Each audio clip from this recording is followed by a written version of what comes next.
Ahoy everyone, it's Jeff, aka Godless Scummer. It is Sunday morning, 11:45 in the UK, but it feels like 9:45 because daylight savings just kicked in over here, kind of thing.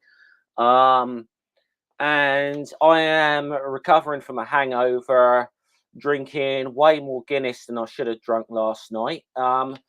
But so what the fuck else am I going to do on a Sunday morning when I'm hungover? But get up, have a nice bacon sandwich, and come on and read the Stanford Encyclopedia of Philosophy for a little bit. Right, just some background. I was contemplating making this sort of part of this new philosophy type program show that I was been looking at doing. Which I'm calling philosophical waffle, which is more just basically a philosophical idiot, me, trying to talk philosophy and maybe learn a bit as I go. But I didn't sort of make that part of this. But I guess I saw this article, the SEP, and I thought I'd have a little read through it. It's something that's recently been updated, and it's the whole bit about atheism and agnosticism. Now, I don't know that I'm going to get through all of this because there's a lot, so this might be a couple of streams. As I said, my actual knowledge of philosophy, you could probably write it all on the back of a fucking postage stamp, to be honest, you know. But I just thought that this might be, you know, worth a little read. And you know, so obviously now, for those who are not familiar with the Stanford Encyclopedia of Philosophy, this is an online resource from Stanford University, and it says on its own description it's got over 1,600 entries of like articles on there that are peer reviewed, and you know it goes on a bit about their publishing model, but they are it is a peer reviewed thing here of various just it's just a wealth of information on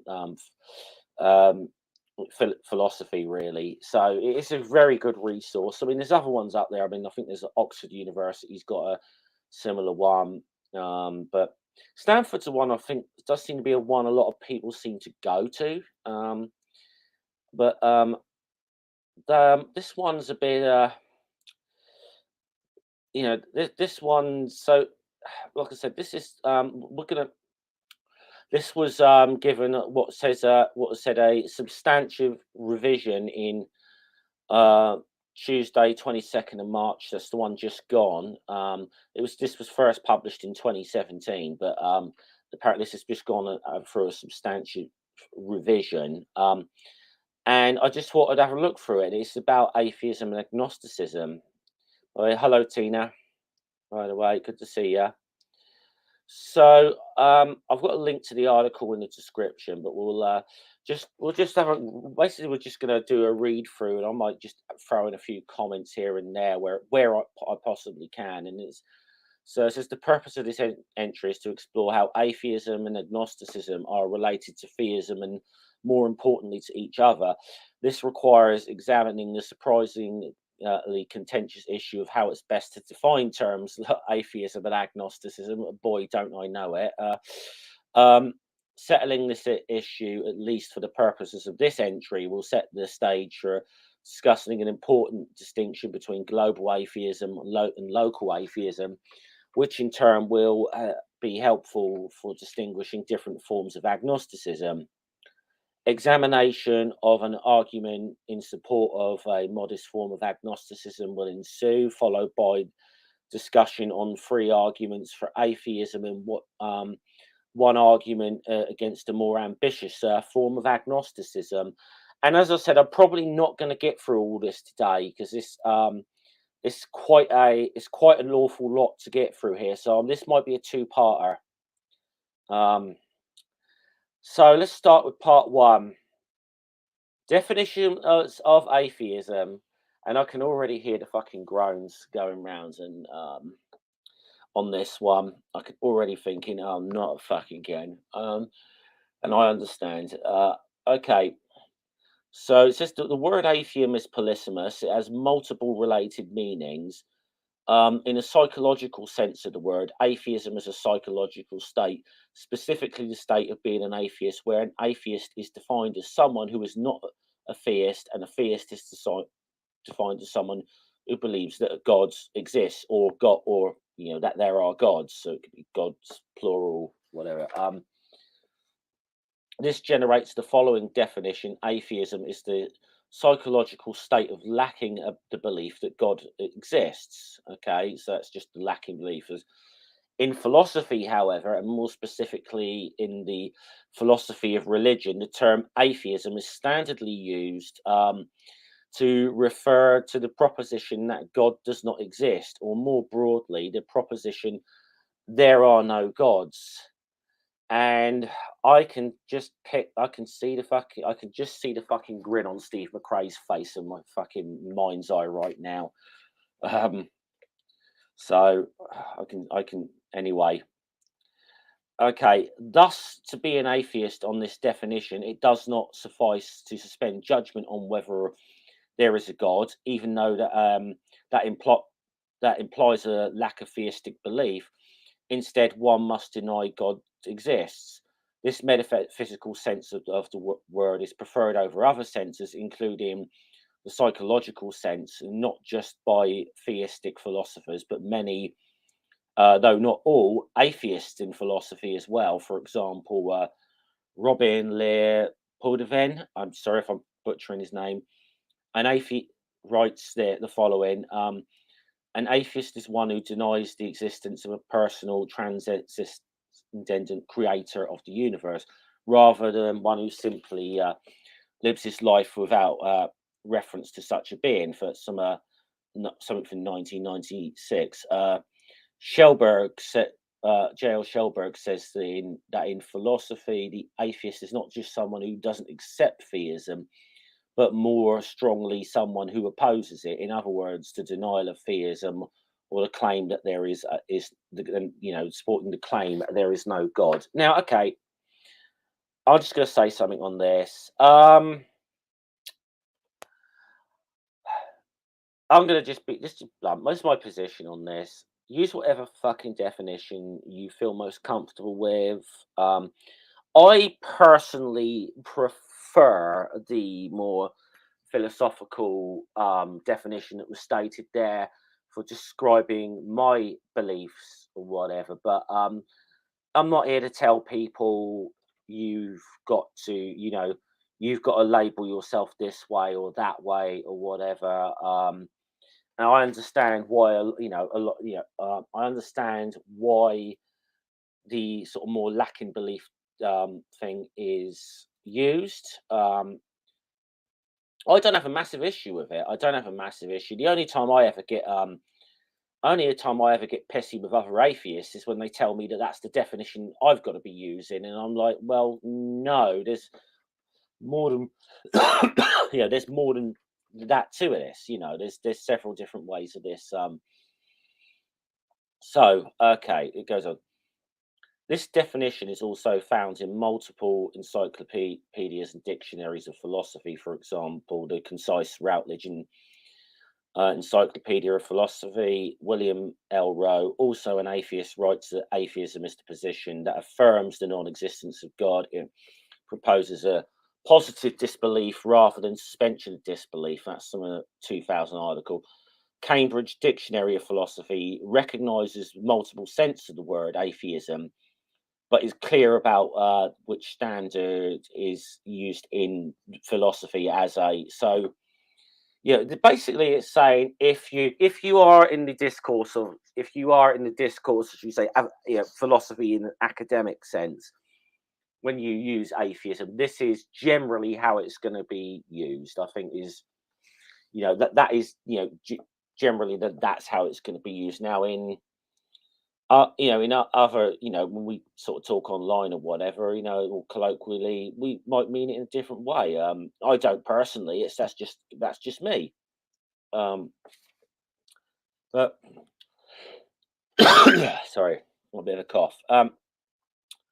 As atheism is the view there are no gods, a widely used sense denotes that merely not believing in a god is consistent with agnosticism in the psychological sense. A stricter sense denotes that a belief that there is no god. This use has become standard. 2015 emphasis added. Interestingly, though, the Encyclopedia of Philosophies recommends a slight broadening of the standard definition of atheism. It still requires rejection of the belief in God as opposed to merely lacking that belief. But the basis for the rejection need not be that theism is false. For example, it might instead be that it is meaningless. Okay. Yeah, I do believe the online encyclopedia of philosophy is a bit of a different definition for this. So that's interesting. That's interesting. Again, I'm just doing the definitional things here because that's kind of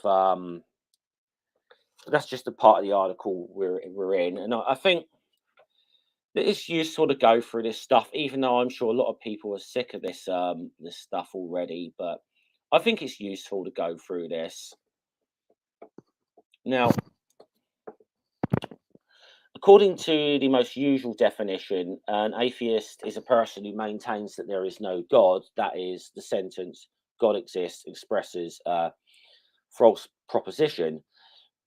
In contrast to an agnostic, in the epistemological sense, maintains that it is not known or cannot be known whether there is a God.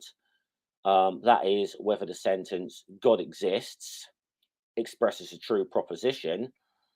On our definition, an atheist is a person who rejects belief in God, regardless of whether or not the reason for that rejection is the claim that God exists, expresses a false proposition.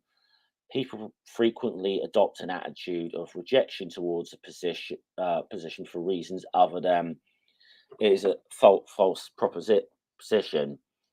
It is common among contemporary philosophers, and indeed it was not uncommon in earlier centuries to reject positions on the grounds that they are meaningless. That's in Edwards, 2006. So this is what I mean. This bit about definitions of atheism alone is very, very long. It is a very long piece, and I don't even know that I'm going to be getting through this one. I may have actually taken on a bit more than I realised here reading this. To be honest with you, so that's by the way. Yeah, morning, morning, nerdy, morning, Claire as well. Good to see you guys. Okay, so. At least until recently, the standard metaphysical understanding of the meaning of atheism was so ingrained in philosophy that philosophers could safely use the word atheism in the sense without worrying that they might be misunderstood without feeling any need to defend it. For example, in his book Arguing About Gods, Graham Oppy, another atheist, yeah, I've got a Oppy's Atheism: The Basics here. Actually, which is a good little read. It really is a very good read, especially for someone who's a bit of a noob as well, like me. It's definitely quite a good read. So so Oppie, so no, so he repeatedly treats agnostic in the psychological sense of someone who suspends judgment on the existence of God, and atheist as mutually exclusive categories. That's 2006, 115 and 34, without offering any justification for doing so. The only plausible explanation for his failure to provide justification is that he expects his readers to construe the term atheism in its metaphysical sense and thus exclude from the class of atheists anyone who suspends judgment about whether God exists. Another sign of how dominant the standard definition is within the field of philosophy is the frequent use of the term non-theist. To refer to the broader class of people that lack a belief that God exists. Okay, so there we go.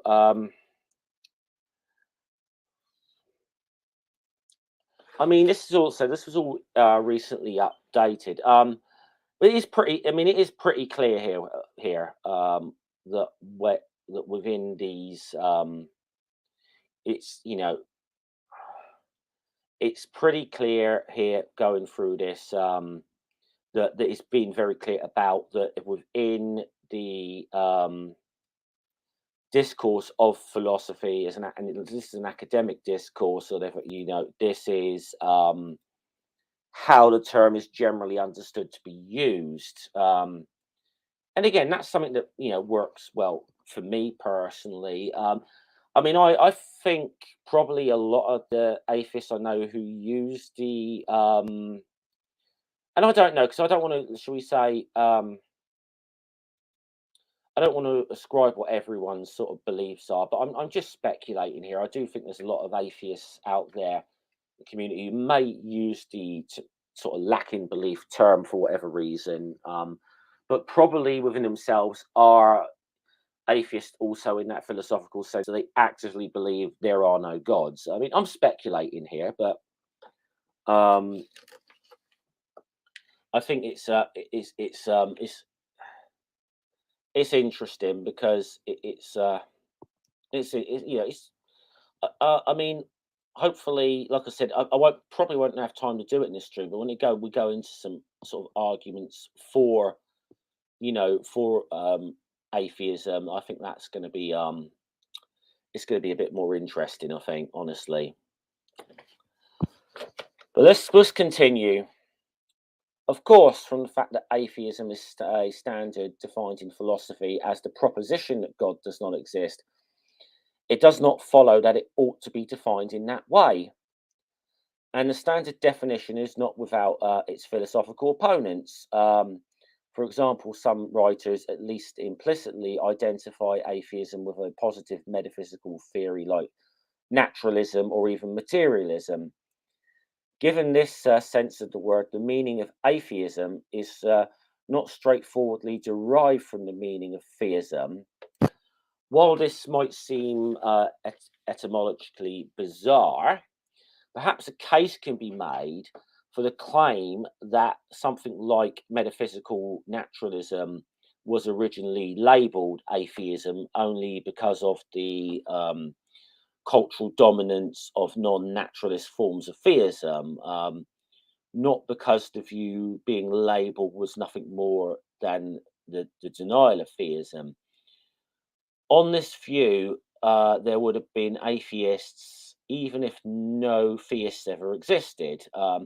They just wouldn't have been called atheists. That's from Bagini quote they're quoting there. He suggests that this line in thought of, although his official definition is the standard metaphysical one, while this definition of atheism is a legitimate one, it is often accompanied by fallacious inferences from the alleged falsity or probable falsity of atheism, like equals naturalism, to the truth of probable, to the probable truth of theism.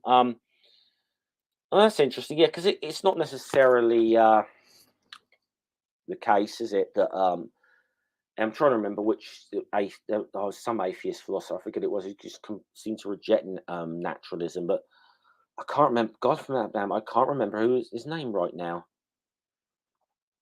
He'll probably come back to me when I'm no longer doing this. So let's at least get through this definitions stuff, shall we? At a very minimum today, because and this is, like I said, this is going to have to be a couple of streams, I think, to go through all of this. Maybe even 3, looking at how big this is. But I think this is well worth going. This whole page, I think, is worth going through. Departing even more radically from the norm in philosophy, a few philosophers, for example, Michael Martin, 1990, joined many non-philosophers in defining as atheists as someone who lacks a belief God exists. So there are philosophers that are there are some people within philosophy that are happier with that not lacking a belief definition.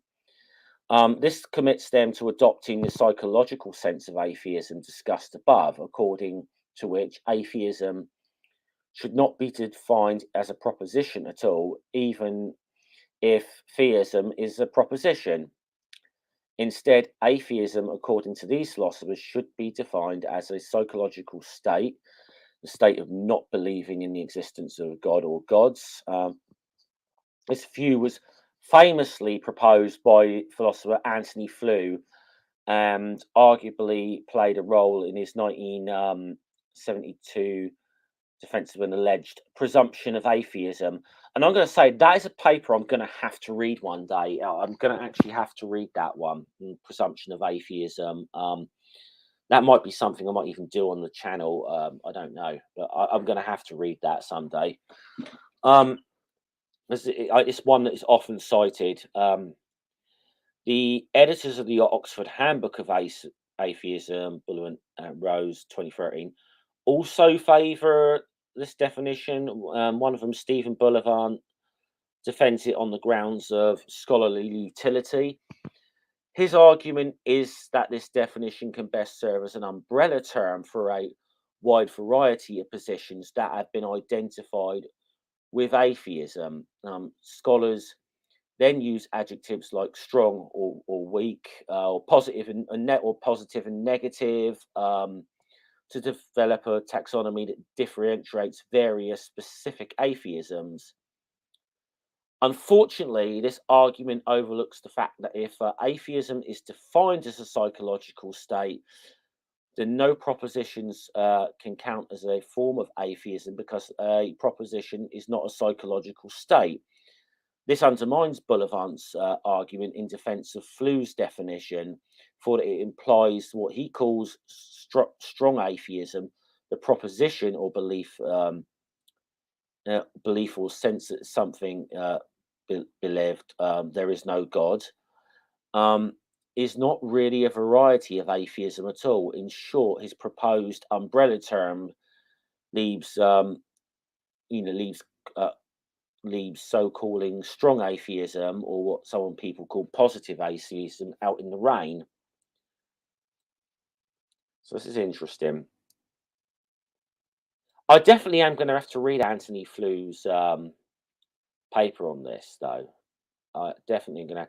Right, just give me a sec. I've got to go off camera for like 2 seconds. But yeah, I'm definitely going to have to read that paper, because it seems to have had a lot. Flew's paper is often cited by people who prefer the lacking a belief definition.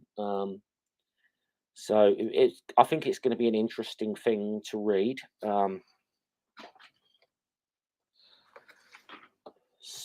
So where did I get to? Now, okay, now it says here, although Flew's definition of atheism fails as an umbrella term, it certainly is a legitimate definition, in the sense that it reports how a significant number of people use the term. Again, the term atheism has more than one legitimate meaning, which, again, right to the very beginning, this is why I don't fucking care which way you use the term. Just don't. I prefer it one way. You might prefer it another way. You know, they just don't. I don't like it. I don't want to prescribe it to have people to use this specific, definition that I use, and so I don't appreciate, shall we say, the people that use quote unquote lack theism to tell me that's how the way I should be de um defining it. I haven't got into any papers written by rocks yet, nerdy, honestly. I was told that I was told that thing might have been addressed in here, but I'm not entirely certain. So where was I? Again, the term atheism has more one legitimate meaning, and nothing is said in this entry should be interpreted as an attempt to prescribe how people label themselves. Exactly what the fuck I just said, um, or what meanings they attach to those labels. The issue for philosophy, and thus for this entry, is in which definition is the most useful for scholarly or more narrowly philosophical purposes. In other contexts, of course, the issue of how to best define atheism or atheist may look very different. For example, in some contexts, the crucial question may be which definition of atheist, as opposed to atheism, is the most is the most politically, especially in the light of bigotry that those who identify as atheists faced.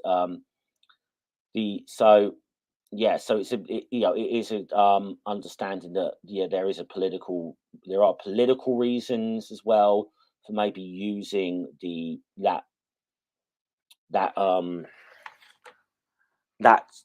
for using atheism. I mean, American atheists are pretty American atheists are pretty open about that, as far as I remember, about why they use it, and it is for political reasons, for demographics and so on. Which fair enough. I don't have a problem. I majorly have a problem with that, honestly. Um, so the fact that there is strength in numbers may recommend a very inclusive definition of atheist that brings anyone who is not a theist into the fold.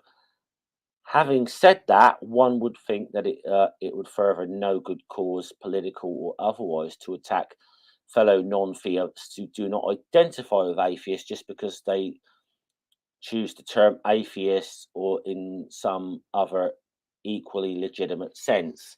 Yes, thank you, thank you, thank you. Brilliant. I couldn't fucking agree more with what is written there. I could not agree more with that at all. Um, the next question is then why the standard metaphysical definition of atheism is especially useful for doing philosophy. One obvious reason that it has the virtue of making atheism a direct answer to one or more of the most important metaphysical questions in philosophy of religion, namely, does God exist? There are only two possible answers to this question: yes, which is theism, and no, which is atheism. In the metaphysical sense, answers like "I don't know," "Nobody knows," or "I don't care," an affirmative answer has never been established, and the question is meaningless, are not answers to this question. And again, there's a citation there, they posted in. It is useful for philosophers to have a good name for this important metaphysical position, and atheism works beautifully for that purpose. Of course, it may also be useful on occasion to have a term to refer to people who lack theistic belief, but as noted above, philosophers already have such a term, non theist. So the term atheist is not needed for that purpose. I didn't realize this whole. To be honest, I actually didn't realize this whole. Yeah, I'm not going to comment too much on that. I don't have an issue too much with. Yeah, I don't have too much of an issue with Aaron, but yeah, I've got my thoughts on Matt, honestly. But I'm it's not my. This isn't what this stream's about. Um, but yeah,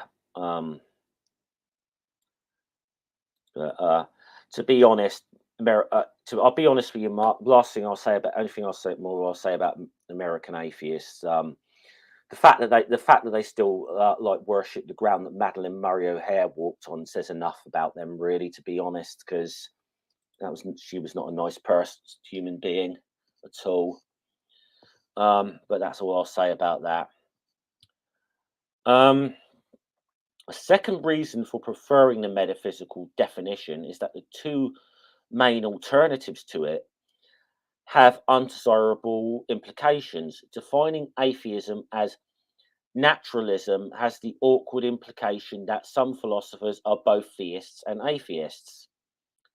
This is because some philosophers, e.g., Ellis 2014, deny that God is supernatural and can affirm that both naturalism and theism, defining atheism as the state of lacking a belief in God, faces similar problems. First, while this definition seems short and simple, which is virtuous, it needs to be expanded to avoid the issue of babies, cats, and rocks. Oh my fucking god!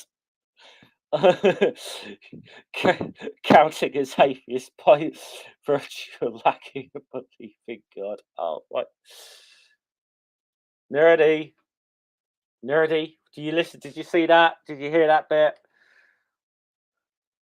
They're obviously they're aware of this rocks argument. Oh boy. It's a bit early, and it's only March. It's a little bit early for the year for the atheist community to be having the schism over rocks again. So rocks or babies or whatever. Cats, I think cats is the first time I've actually heard this one, that one. But okay. While this problem is relatively easy to solve, this is another. Um, another is more challenging. The additional problem arises. Because one can lack belief in God while at the same time having other pro attitudes towards theism. For example, some people who lack the belief that God exists may nevertheless feel some kind of inclination to believe that God exists. They may even believe that the truth of theism is more probable than its falsity. While such people should not be labeled theist, it is counterintuitive in the extreme to call them atheists.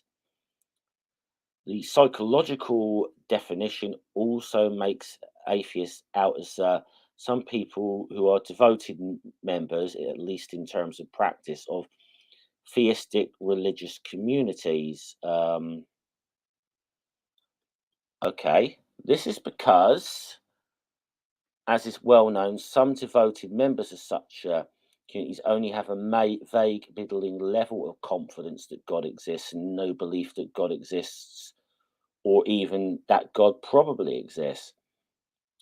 It would seem misguided for philosophers to classify such people as atheists. Okay, I understand. Okay, that makes a bit more sense now. How much longer? Okay, we haven't got too much longer on this first bit. I didn't just want to do a whole stream on the fucking definition of atheism. Okay, I'm just going to be. Uh, Mark, I happen to agree with you on that one. I don't.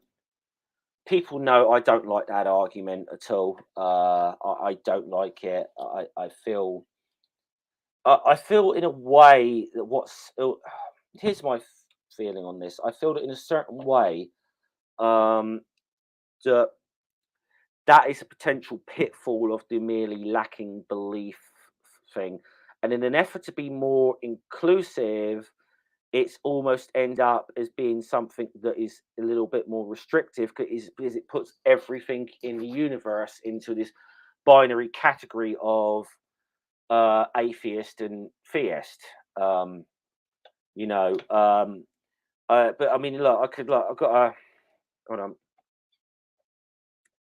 Now I could say you could simply say my e-cigarette is a atheist because it doesn't believe in, it lacks a belief in God. Okay, I could also say my e-cigarette is a vegan because it does not consume any animal products.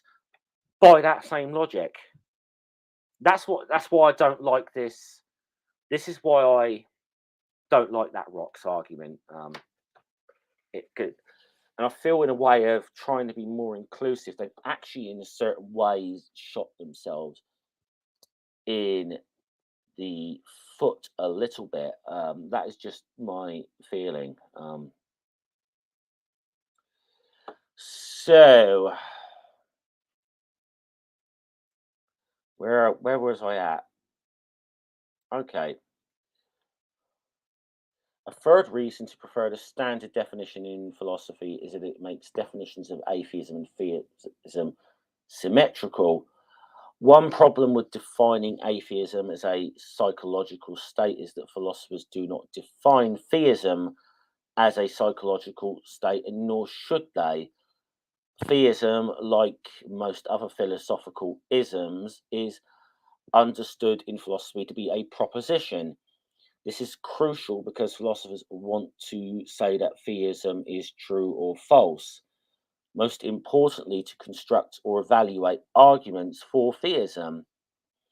Um, Psychological states cannot be true or false, nor can they be conclusions of arguments. Granted, philosophers sometimes define theism as the belief that God exists, and it makes sense to argue for a belief and say that a belief is true or false. But here means belief means something believed. It refers to the propositional content of belief, not to the attitude or psychological state of believing it. If, however, theism is defined as the proposition that God exists, and theist as someone who believes that proposition, then makes sense to define atheism and atheist in an analogous way. This means first defining atheism as a proposition or position so that it can be true or false and can be, the conclusion of the argument. And second, defining atheism as someone who believes that proposition. Since it is also natural to define atheism in terms of theism, it follows that the absence of good reasons to do otherwise, it is best for philosophers to understand the A in atheism as the negation instead of absence. So not as not instead of, but or of not as instead of without. So that whole A means without atheism, but in this context, it would be not not theism. Um, you know. In other words, to take atheism to be the contradictory of theism.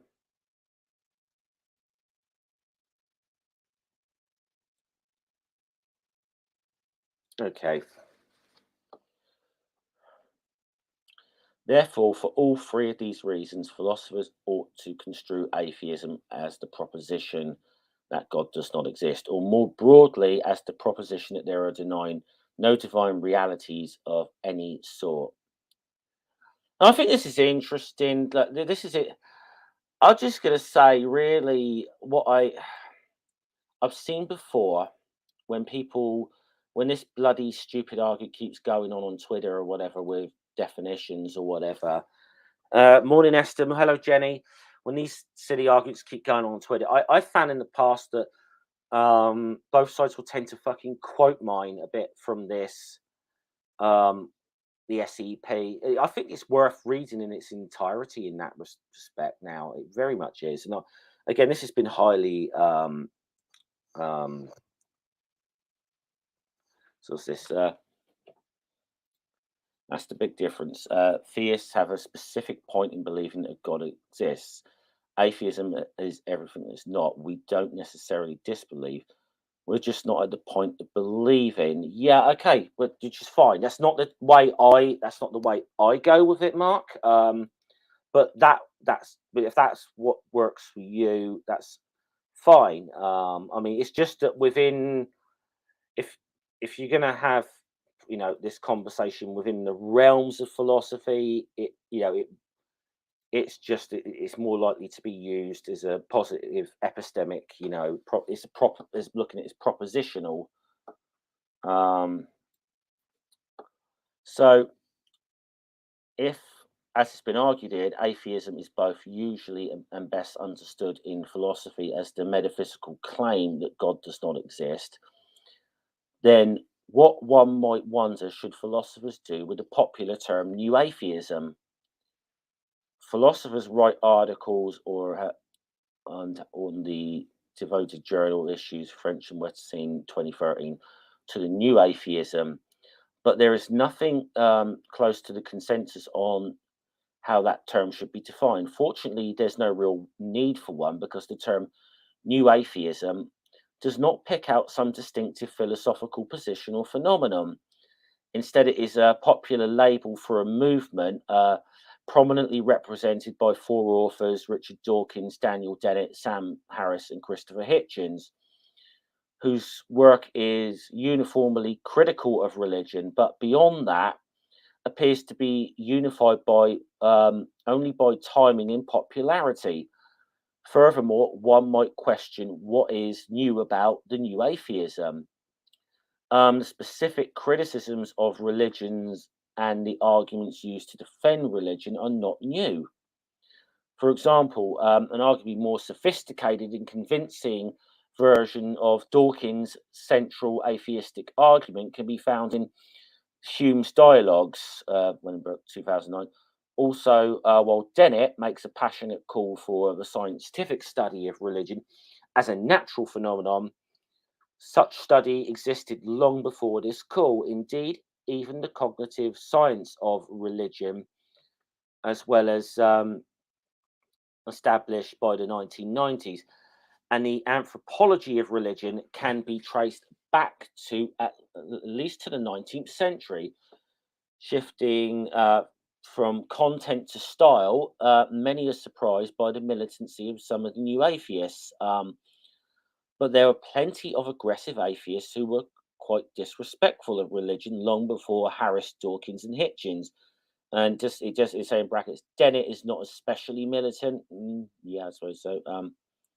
Finally, the stereotype that new atheism is religious or quasi-religious or ideological in some unprecedented way is clearly a false one, and that new atheists reject for collaboration on these points. Again, I generally agree with that. I generally agree with that. Okay. Oh, do you know what? I think I'm only going to get through the definitions of atheism bit here, which is not what I wanted to do, but I think I underestimated just how much was here. And I am going to have to do this over more parts, I think, because I actually want to get into some of like the positive arguments, whatever, for atheism. That's what I want to do, and I'm going to do some follow-up streams because I think that's more. I think that's more useful than this definitional thing because we keep. I feel like we get stuck on the definitions an awful lot of the time, and we don't necessarily go into.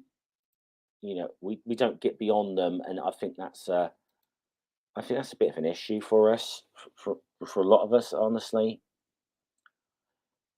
This is another subcategory of atheism is friendly atheism, which William Rowe, 1979, defines as the position that although God does not exist, um, some intellectually sophisticated people are justified in believing that God exists. Rowe, a friendly atheist himself, contrasts friendly atheism with unfriendly atheism and indifferent atheism. Unfriendly atheism is the view that atheism is true and that no sophisticated theistic belief is justified.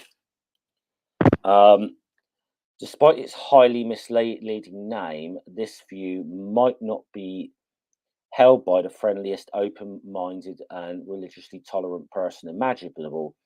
Finally, Rowe refers to an indifferent atheism as a position. It is not a proposition, but instead a psychological state, specifically the state of being an atheist who is neither friendly nor unfriendly. That is, no, who neither believes that friendly atheism is true nor believes unfriendly atheism is true. We are getting near the end of this. Perhaps an even more interesting distinction between pro God atheism and anti God atheism. A pro God atheist like John Schellenberg, who coined the term in unpublished work, is someone who, in some real sense, loves God, or at least the idea of God, who tries very hard to imagine what sorts of wonderful worlds, such as being might create, instead of just assuming that such a being would create a world something like our own world that we observe, and who, at least partly for that very reason, believes that God does not exist. Such an atheist might be sympathetic to the following statements. It is an insult to God to believe in God. For on one hand, it is to suppose that he has perpetrated acts of incalculable cruelty. On the other hand, it is to suppose that he is preservedly given these human creatures an instrument of their intellect, which must inevitably lead them, if they are dispassionate and honest, to deny his existence. It is tempting to conclude that if he exists, it is atheists and agnostics that he loves best among those with any pretensions to education, for they are the ones who have taken him most seriously. That's from Strawson in 1990. That's an interesting quote. I don't think I've read that one before. Okay, well, one more paragraph here. By contrast, anti-God atheists like Thomas Nagel find the whole idea of God offensive, and hence not only believe but also very much hope that no such being exists. Nagel is often called an anti-theist, but the term is purposely avoided here as it has many different senses. Also, in none of these senses is one required to be an atheist in order to be an anti-theist. So atheism is not anti-theism is not a variety of atheism. Okay. Oh, let's have a look at the.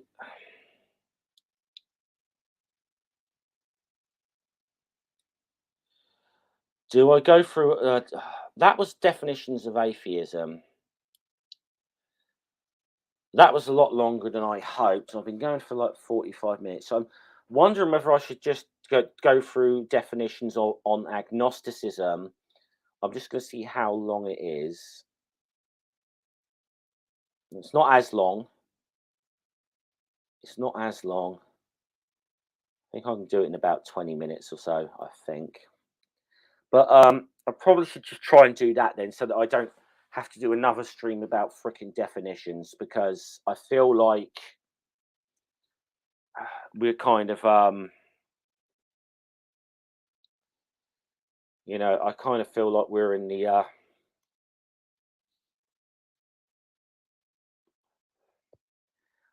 definitions get a bit tedious at the time when people are arguing them all the time, honestly. Um,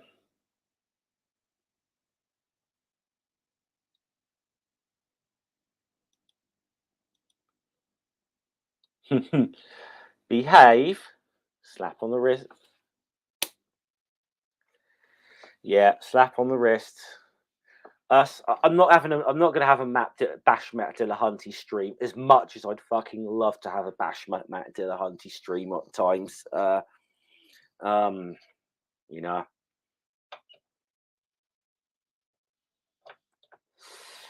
I'm just going to say now, I cannot watch the Atheist Experience anymore. I've stopped watching it ages ago.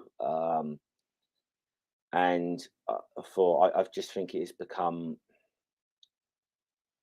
I just think the spectacle of him like hanging up on low hanging fruit theists now is pretty fucking pathetic. Honestly, it's. I don't watch a. To be honest, I don't watch hardly any of the call-in shows now. Occasionally, I might watch Eric and V. That's about it. They're about the only Skeptic Generation's about the only one of those that I'll watch.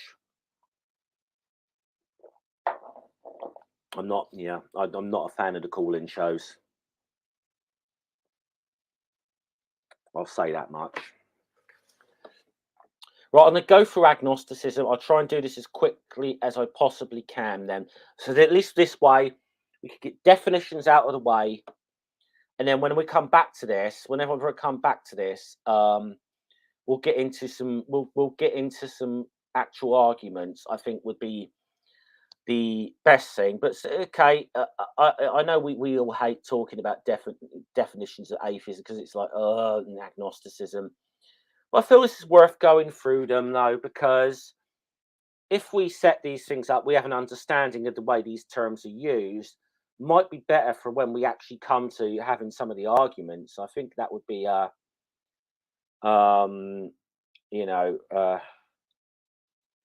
yeah, me too. Okay. The terms agnostic and agnosticism were famously coined in the late 19th century by English biologist T.H. Huxley. He said that he originally invented the word agnostic to denote people like himself confess themselves to be hopelessly ignorant of concerning a variety of matters, including the course of matter of God's existence, which metaphysicians and theologians, both orthodox and heterodox, dogmatize with the utmost confidence. That's in 1884, Huxley. He did not, however, define agnosticism simply as the state of being an agnostic. Instead, he often used that term to refer to a normative epistemical principle, something similar to, though weaker than, what we now call evidentialism. Roughly, Huxley's principle says that it's wrong to say that one knows or believes that a proposition is true without logically satisfactory evidence. Huxley in 1884 and 1889, it was Huxley's application of this principle to theistic and atheistic belief that ultimately had the greatest influence on the meaning of the term. He argued that since neither of those beliefs adequately supported by evidence, we ought to suspend judgment on the issue of whether or not there is a God.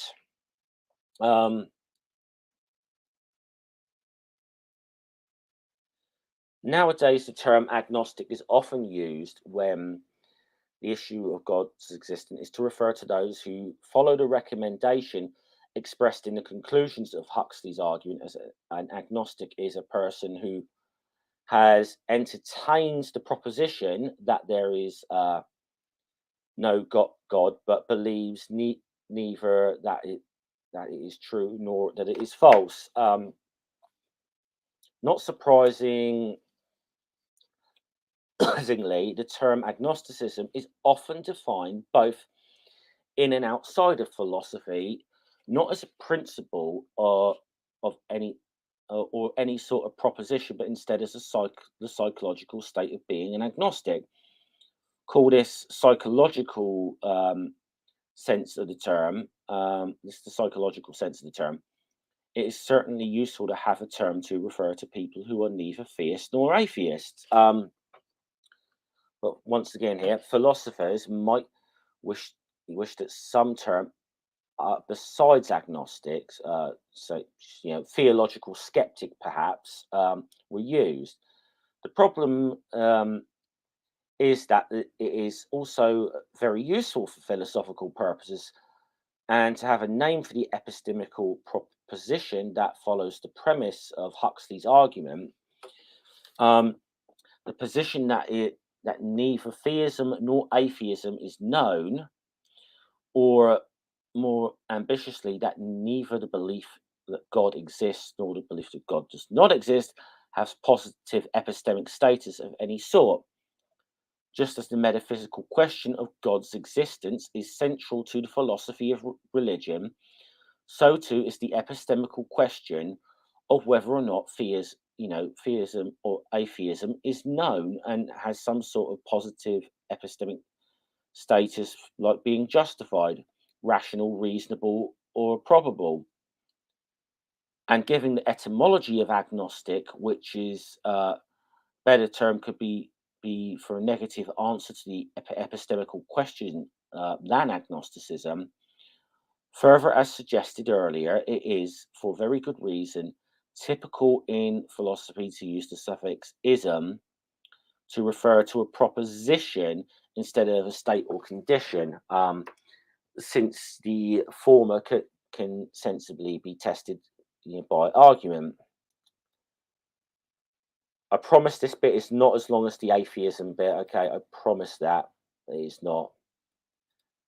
I'm going to get through this particular bit, then we'll probably wrap the stream up, and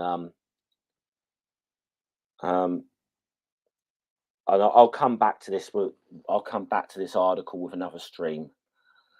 If, however, agnosticism is defined as a proposition, then agnostic must be defined in terms of agnosticism instead of the other way around. Specifically, agnostic must be defined as a person who believes that the proposition agnosticism is true, instead of agnosticism being defined as the state of being agnostic. A lot of agnosticisms and agnostics there. Oh boy. Okay.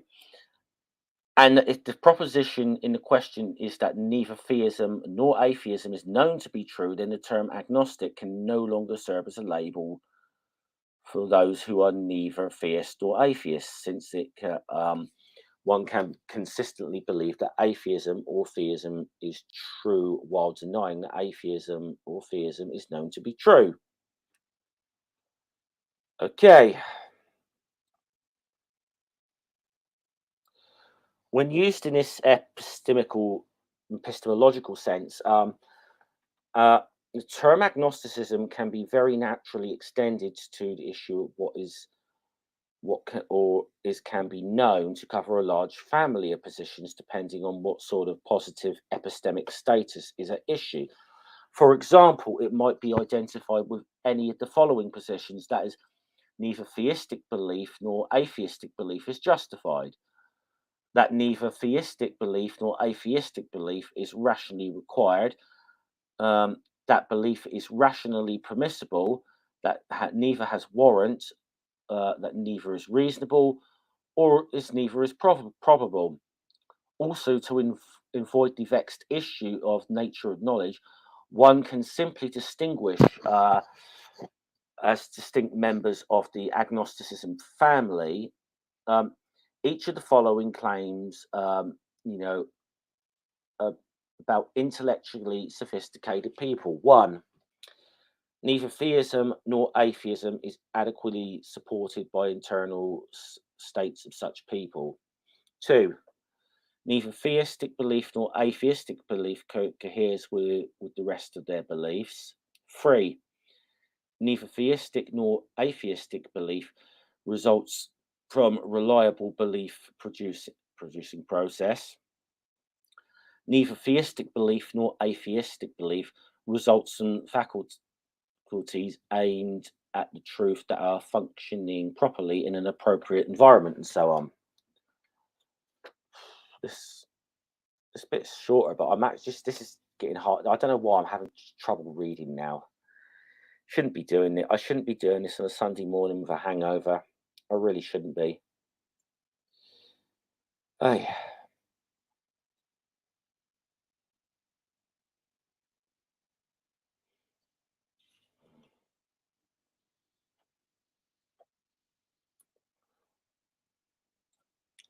so okay.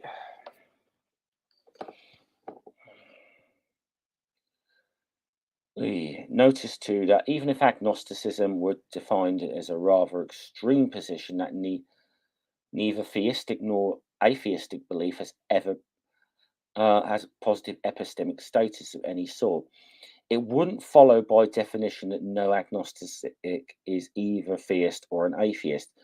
Some fideists, I don't think I'm familiar with that term, for example, believe that neither atheistic belief nor theistic belief is supported or sanctioned in any way by all reason, because reason leaves the matter of God's existence completely unresolved. Yet they have faith that God exists, and such fail, at least in some cases, involves belief. Thus, some fideists are extreme agnostics in the epistemological sense, even though they are not agnostics in the psychological sense.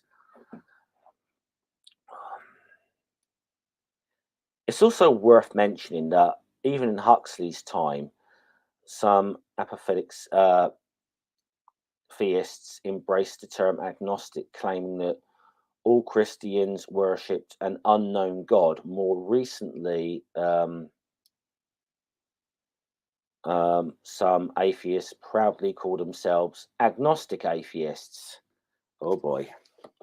Although, with further reflection, the symmetry between this position and fideism might give them pause. More likely, though, what is being claimed by the self identified agnostic atheists is that while their belief that God does not exist has positive epistemic status of some sort, minimally that it is not irrational, it does not have the sort of positive epistemic status that can turn belief into knowledge.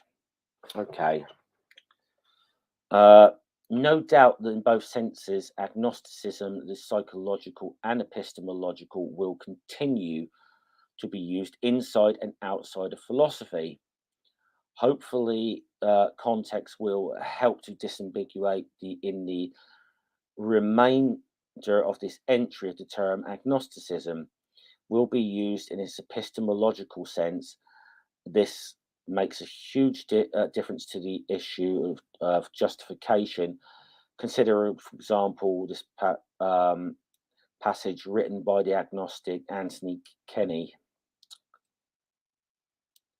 I do not know myself of any argument for the existence of God which I find convincing. In all of them I can find flaws.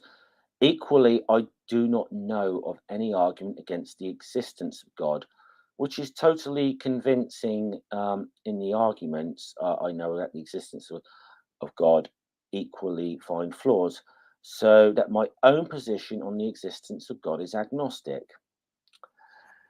It's one thing to ask whether Kennedy's inability to find arguments that convince him of God's existence or non existence justifies him personally in suspending judgment about the existence of God. It's quite another to ask whether this inability or anything else would justify his believing that no one, or at least no one who is sufficiently intelligent and well informed, has a justified belief about God's existence. If agnosticism, in one sense of the word, is the position that neither theism nor atheism is known, then it might be useful to use the term Gnosticism to refer to the contradictory of that position. That is, to the position that either theism or atheism is known. That view would of course come in two favors: theistic Gnosticism, the view that theism is known, and obviously atheistic Gnosticism, the view that atheism is known. You know, right? That's definitions. I didn't want to spend this last hour going over definitions. Honestly, I really didn't. I think this was took me a little longer to read, I think, than I first realised.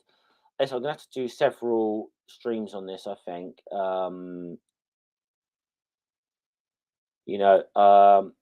So it's like, for example, is global atheism versus local atheism. So an argument for agnosticism, an argument for global atheism, two arguments for local atheism, how to argue for local atheism, the low priors argument, a decisive evidence argument, and then finally an argument against agnosticism. Hopefully, this won't all be as quite long-winded as that. And also, like I said, definitions is something I don't really like spending a lot of time on. But I feel it was useful. I feel for this. I feel it's useful to go through these, and I'll refer you people back to what I said near the beginning. I've said this plenty of times. Use whatever definition or label you wish. Honestly,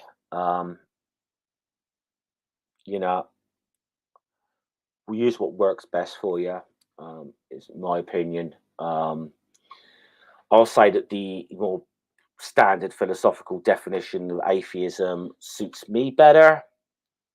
I'm not going to tell people they've got to use it that way.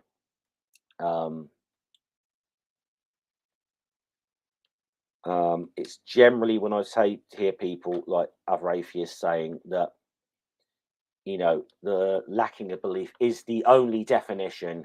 That's when I start getting a little pissy at certain atheists, because it's not.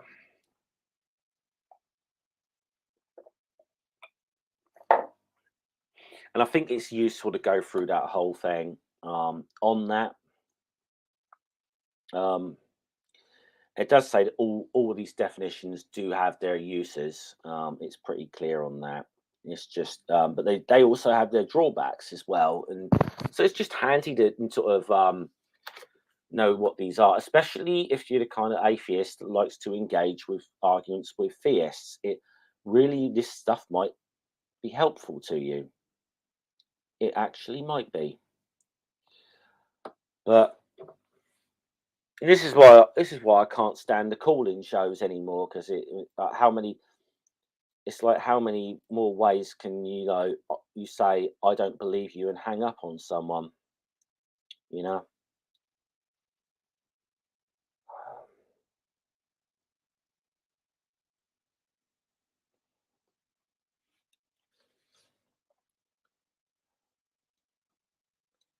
So I think I'm going to wrap it up. I've been going an hour and 10 minutes just on freaking definitions, which was not the intention when I came on here, but I think underestimated how long that would take me to read. So I think I'm going to call it a day. Sometime, hopefully next week or something, I can come back and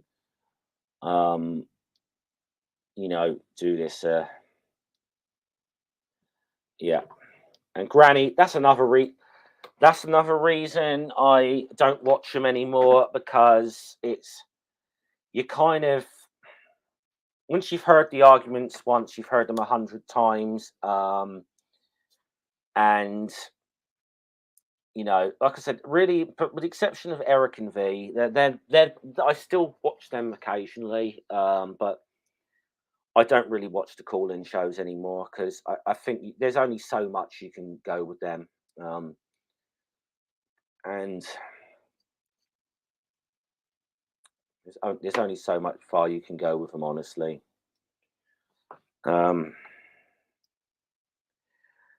Yep. Well, I've been going on for a lot, so hour and 10 minutes now. Everyone, if they like this, feel free to like, share, subscribe, all that good stuff. Leave a comment. Sure, I'll get comment. I'm sure I'm gonna get fucking comments saying telling me I'm fucking wrong.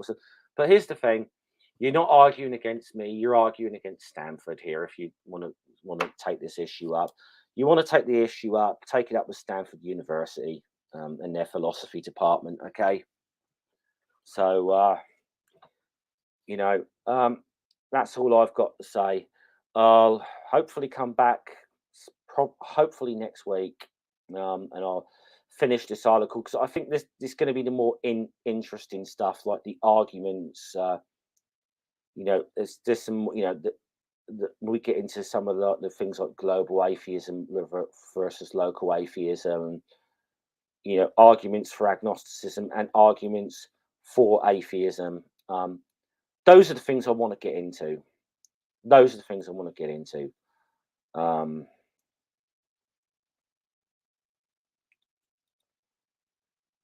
uh, yes, so I think so. Then I think they're catering to. I think like they're catering to